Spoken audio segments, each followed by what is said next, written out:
સુરતમાં નકલી ચલણી નોટના કૌભાંડનો પર્દાફાશ થયો। વરાછા વિસ્તારમાં 5 લાખના દરની નકલી નોટો ઝડપાઈ છે।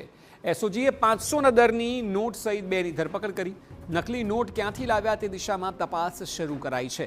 ભેજાબાદ આરોપીઓએ એક જ નંબરની વિવિધ નકલી નોટો વટાવી હોવાનું સામે આવ્યું છે।